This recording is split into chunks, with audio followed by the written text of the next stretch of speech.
This activity is an interesting way to get students writing stories. Writing is usually solitary, so this collaborative writing activity is a welcome change for them.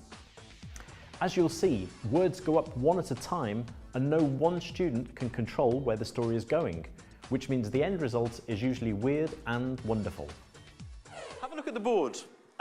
We've got the beginning of a story here. Do you think it's going to be a nice story or maybe not such a nice story?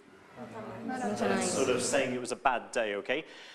In the morning, so we are going to continue this story as a class, as a whole group. But to do that, we have to do it one word at a time, only one word, okay? So you can give me a word and we continue the story. If you want a full stop or a comma, tell me, okay? Or a question mark. In the morning, Sarah, one word. My. My. Victor. My breakfast. My breakfast.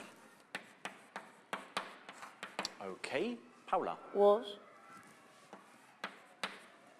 Bad. Bad.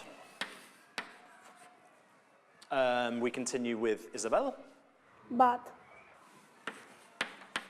I. Fall. Is that okay? Fell.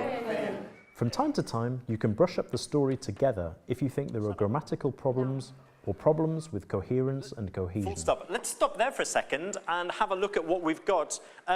This is useful, isn't it, in a story? Why is this useful, this word? Because it means continue. Yeah. The activity lends itself to a focus on when and why we use the different past tenses and the use of linkers of time and sequence.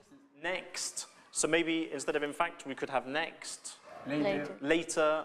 Those are very useful, yeah, for putting the story in order.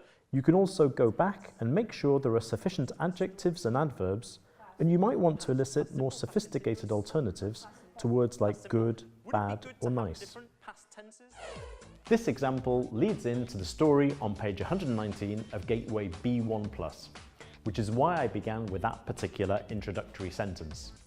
But you could start with just the words last night, or the students could begin the story themselves. The activity can go on, but it's always a good idea to stop it while the spirits are still high. If the students are enjoying the story, they can complete it in pairs, small groups, or individually.